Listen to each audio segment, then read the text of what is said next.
Custo de vida, emprego e desemprego, cesta básica, tarifas públicas, salário mínimo. Agora, na Brasil Atual, a análise do DIEESE. E nós vamos fazer contato agora com o diretor técnico do DIEESE, Fausto Augusto Júnior. Bom dia, Fausto. Bom dia, Glauco. Bom dia a todos. Fausto, na semana passada, o FGV Híbrido, Instituto Brasileiro de Economia da Fundação Getúlio Vargas, divulgou uma sondagem mostrando que 1 em cada 4 famílias brasileiras possui alguém com dívidas em atraso, mas essas dívidas não afetam por igual a população brasileira. O percentual mais alto nas residências de baixa renda. Segundo a pesquisa, 26% dos entrevistados vivem em lares em que há pelo menos uma pessoa com dívidas, mas esse percentual sobe para 44% para famílias com renda de até R$ 2.100. Como você analisa esses dados nesse contexto atual de crise sanitária e crise econômica, Fausto?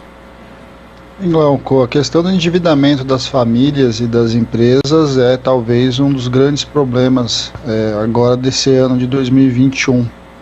Primeiro porque as pessoas em geral atravessaram 2020 e de alguma forma se utilizaram de todos os recursos que tiveram à sua disposição, seja ali de um lado a sua poupança, seja de outro apoio que foi conseguido a partir do auxílio emergencial, enfim, de alguma forma elas se avançaram em relação a tentar conseguir superar um ano de crise.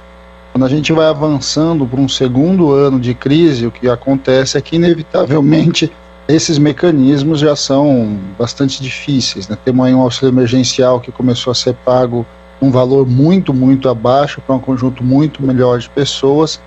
De outro lado, você tem um aumento do valor do preço aí da cesta básica, a inflação vem corroendo parte importante da renda do trabalhador, a taxa de desemprego continua aumentando, e as pessoas de alguma forma estão tendo que de um lado entrar dentro das figuras de crédito aí para conseguir fechar o mês, e de outro não tem conseguido honrar muitos dos seus compromissos em relação às dívidas que foram contraídas.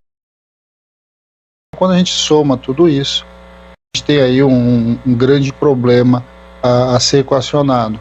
Do lado das empresas, a mesma coisa aconteceu, e aí principalmente para as pequenas e médias empresas. Muitas empresas recorreram ao crédito para poder passar aí o ano da pandemia.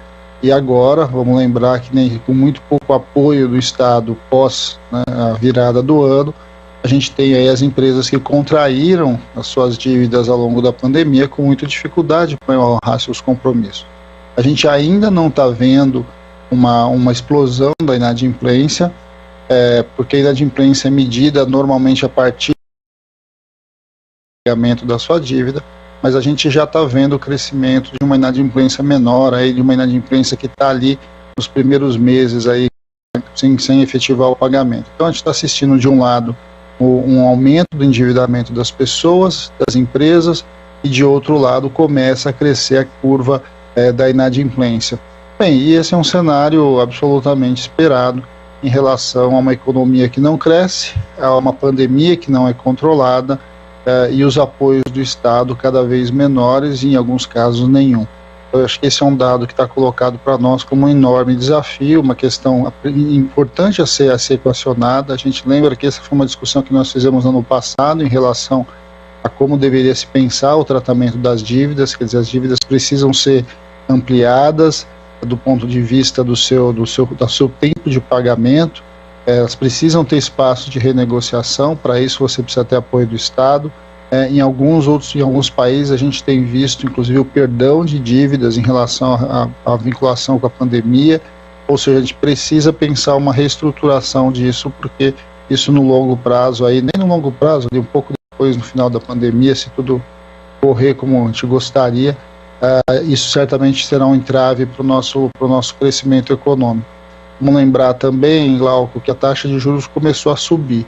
A gente estava com uma taxa da ordem de 2%, ela subiu para 2,75%, e com os indicativos de inflação e previsão da inflação para esse ano, certamente o Banco Central vai subir mais essa taxa, o que vai fazer com que essa dívida de empresas e famílias acabe crescendo, inclusive, no seu custo.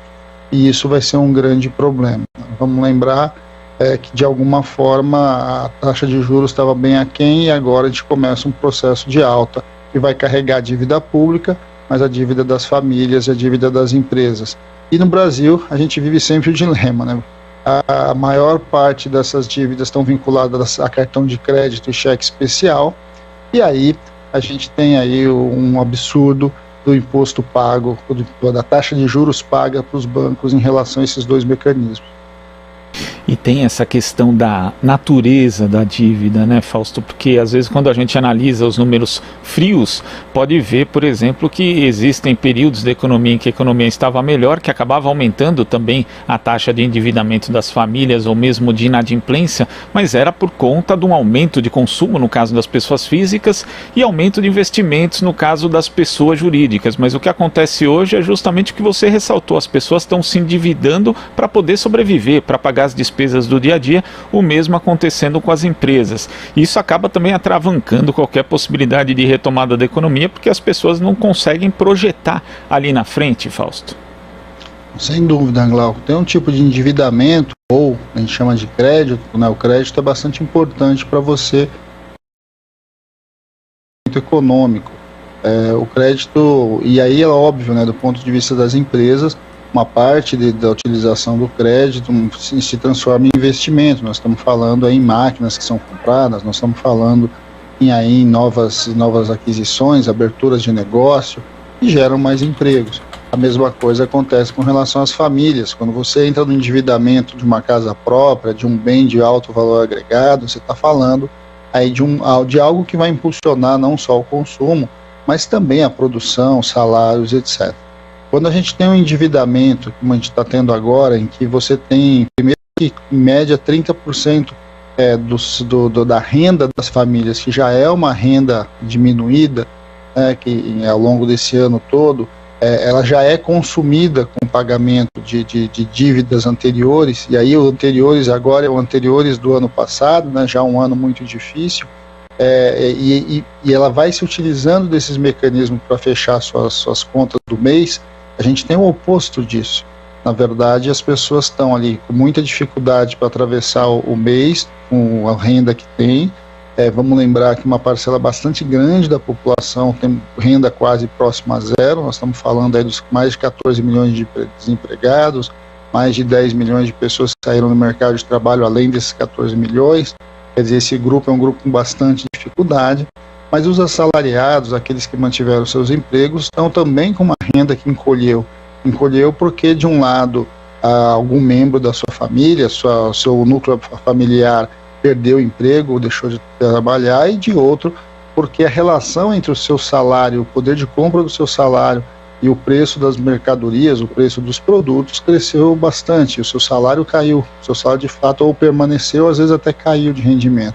E quando a gente olha para esse conjunto, a gente vê que esse é um tipo de endividamento perverso, endividamento que vai ter muitas consequências aí do para frente, porque ele de alguma forma, primeiro, vai comprometer parte importante da renda das pessoas e no futuro, e de outro, ele vai transferir recursos das pessoas para o sistema financeiro, que a gente sabe no Brasil tem uma taxa de juros absurda. E as pessoas olham para isso e pensam, né? Poxa, mas o que o governo poderia fazer? Além da questão da taxa de juros ali, que é comandada pelo Banco Central, quando a gente vai e volta ali para a crise de 2009, por exemplo, Fausto, vê que bancos públicos podem ser um instrumento importante. Naquela época, o Banco do Brasil entrou no mercado ali forçando a queda, por exemplo, do spread bancário em relação ao setor privado, e também o BNDES acabou emprestando até com zero de spread para alguns setores, como de aquisição de bens de capital. Então, hoje, os bancos públicos poderiam ter um papel fundamental para aliviar a situação dessas famílias endividadas, mas não parece ser essa a orientação do governo. Não, eles não têm hoje porque o governo trabalha com a ideia de que os bancos públicos têm que operar com o sistema dos bancos privados. E aí a gente sabe que, de fato, os bancos privados no Brasil, eles trabalham com uma taxa de juros muito alta e com uma capacidade, né, ou com uma vontade de renegociação de dívidas muito limitada, algo que precisava ser ampliado. Há uma falsa ideia de que os bancos públicos deveriam ser equivalentes aos bancos privados.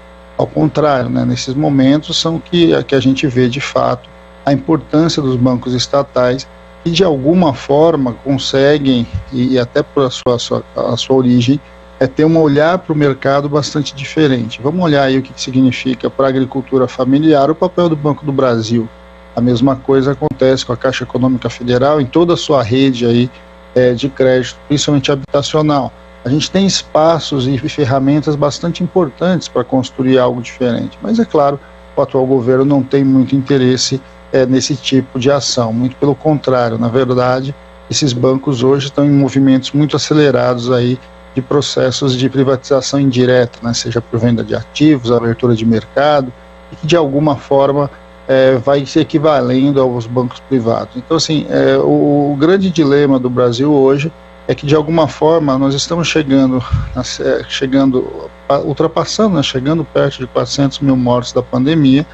Os mecanismos de apoio à sociedade, se a pessoa física e a pessoa jurídica, que foram aprovados por dentro do Congresso Nacional o ano passado, não têm retornado, e aí você entra nesse dilema tal fiscal, que de alguma forma vai comprometendo aí o crescimento futuro do Brasil.